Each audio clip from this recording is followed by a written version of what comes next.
السلام علیکم۔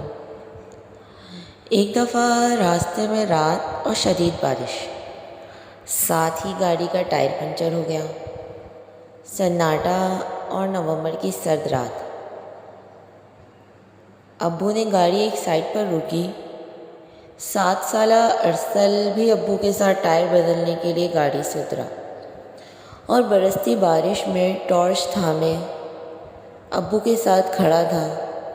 آپی، چھوٹو اور مما گاڑی کے اندر گرم ہیٹر آن کیے بیٹھی تھیں۔ چھتری نہ ہونے کی وجہ سے ارسل بھی بابا کے ساتھ ساتھ مکمل بھیگ چکا تھا۔ ہم لوگ گاڑی میں بیٹھے دھندلائے شیشوں سے ان دونوں کو سردی میں بھیگتا دیکھ رہے تھے۔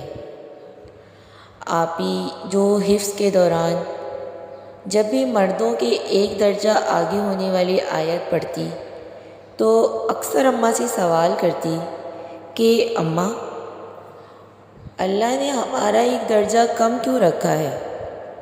کیا ہم عورتیں مردوں سے کمتر ہیں؟ اماں کئی مثالوں سے سمجھاتی مگر ننھا ذہن اٹکا ہوا تھا۔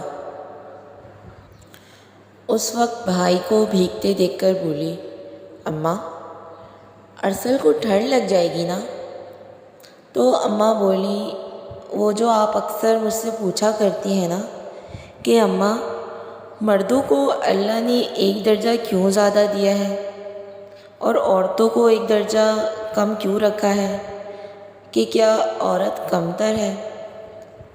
تو غور سے دیکھو، یہ ایک درجہ زیادہ ہی ہے جو ایک 7 سالہ بھائی باہر برستی بارش میں تمہیں گاڑی میں اندر بٹھا کر گیا کہ کہیں تمہیں سردی نہ لگ جائے۔ خود سردی میں بھیگ رہا ہے، مگر نہ ہی اس نے آ کر کہا کہ اماں آپ باہر آئیں، نہ ہی آپی کو کہا کہ آپ بڑی ہو آپ باہر آؤ۔